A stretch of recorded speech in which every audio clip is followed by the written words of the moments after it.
We finally got a new Hellraiser movie, and it's actually not too bad.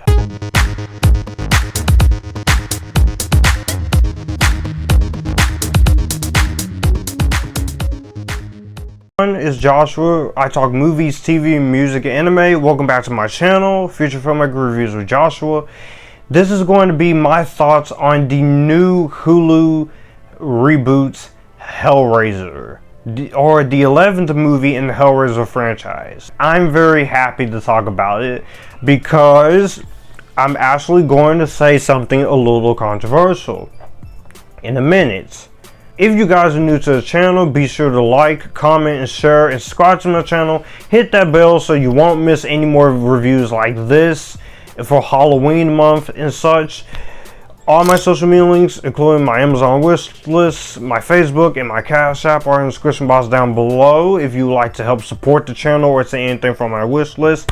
With that being said, let's talk about Hellraiser 2022. This is directed by David Bruckner, who directed The Night House and a few other horror projects. This is based on Hellraiser, The Forbidden Stories by Clive Barker.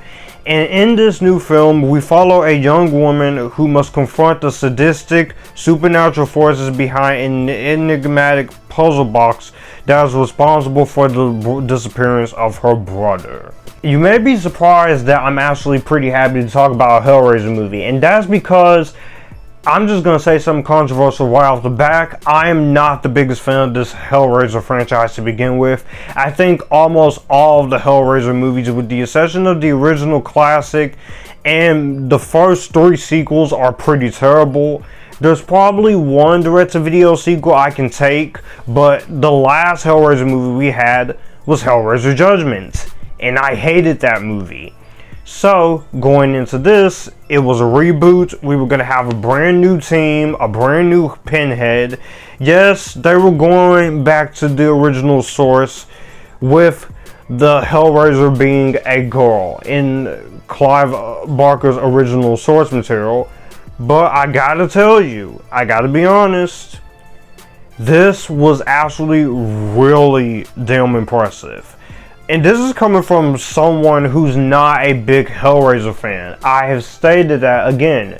But considering the fact that this is Hellraiser and I'm not a fan of it, there's actually a lot more good than bad here. I absolutely very much enjoyed this. The first big praise I have to do is I gotta give it up to the Cenobites and Pinhead herself. This time played by Jamie Clayton. I know there was some controversy going around because Jamie Clayton's casting for Pinhead, she's a woman and all this such. People will go say, it's woke, it's not. And I just have 3 little, well, maybe 4 clips to share with you there. Oh, stop it!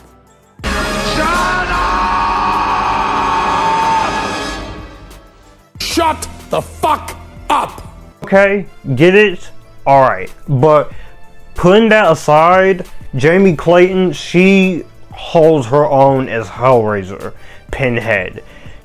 Her voice is very creepy, is very eerie, is very disturbing. The makeup for her as Pinhead looks phenomenal. The Cenobites and Pinhead, they actually put the focus on Hellraiser, which this franchise has struggled to do for a long time. They did their job and they finally got Hellraiser right. I definitely have to give you the biggest compliment there. She is great in this movie. She does bring a lot to what is required from Hellraiser like this, and she's phenomenal in this movie. I think she was the standout here. Her and the Cenobites have a lot more to do, and if this is what they're gonna do going forward, then I'm all for it, because Hellraiser needs to be front and center. When we go to a Hellraiser movie, we come to see Pinhead and the Cenobites. We don't just want Pinhead at the end of the movie. We want to see her front and center. Direction wise and cinematography wise, David Bruckner does a very good job in the directing department. He has done other movies. He did a segment of VHS. He directed The Night House. He directed The Signal. This guy knows horror, and I would love to see him do more horror stuff like this. The direction, I think, is very strong here. It's very much required for this franchise, because this franchise needed a much more capable direction. I'm not saying the original movie wasn't well directed, but this is the best directed film in the series. I can also say from a cinematography standpoint, the way the camera gets these very creative and very scary shots is really comprehensible, and everything just looks great, from the way the Cenobites look, to the visual flair, to the actual hell-raising sequences, to the story setting that this takes place in. I love that. I think it's very great. I loved it. I really love the main characters here. You got Odessa A'zion. I've never seen this actress before, so if this is her first film, or probably the first film I've seen her in, she's awesome here. She's battling with a severe drug addiction. She's the younger woman here, and I think she does a fantastic job in this. She is very convincing, she's very capable, and she handles herself very well. And drew Starkey as Riley's boyfriend, who met her at the 12-step program. You got Brendan Flynn as the estranged brother that disappears. I thought he was really great here. The acting from those actors are very good. The rest of the cast is very good too. You also got Goran Viznik. He's really great. And Selina Lo, who plays the Cenobite. All the performances in this movie, I think, are very strong here. I think the acting is very strong, right with the direction. The story is very simple. It's just this one girl trying to find her brother. If this is what you're going for, I have to say you did take a chance in this. This was great. I was just so enthralled with the story that we were provided with the characters that we were provided with, and by the time it was over, I was just enthralled. As far as the gore and the violence here, it's bloody. This is very bloody, so do not let your kids watch this. The gore is there, and I am very satisfied. No CGI, it is 100% practical, which is how it should be in a horror movie, and I love it for that. I love the practical effects in this movie. They are some of the best. They definitely did their job well in terms of practical effects. If you're gonna do a Hellraiser movie, you better have some damn good practical effects. And this movie knows it, and this movie goes for it. Technical aspects, cinematography wise, editing wise, and music wise, I love the score in this movie. The score is really strong here in this, and it just goes for it. It goes for it. I like the way this movie went about it. Plays out from beginning to end. You're enthralled with the musical score. And the cinematography, I just talked about it. Editing is also top notch.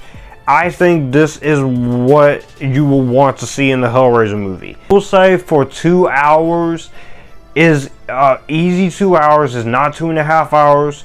There are a few pacing spots here there, just some in the middle. It doesn't drag ass that much. It's just a few slow spots in the middle, but it's taking its time to get going. The characters may not be the most strongest, but that's always been a problem when it comes to Hellraiser in this franchise.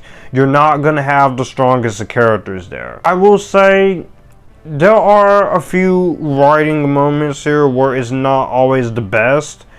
Other than that, I gotta say, very enthusiastic about this new Hellraiser movie. I went into this very nervous because of my relationship with this Hellraiser franchise, but I gotta say, this is probably the best one since the original. I'll probably have to do a ranking on it.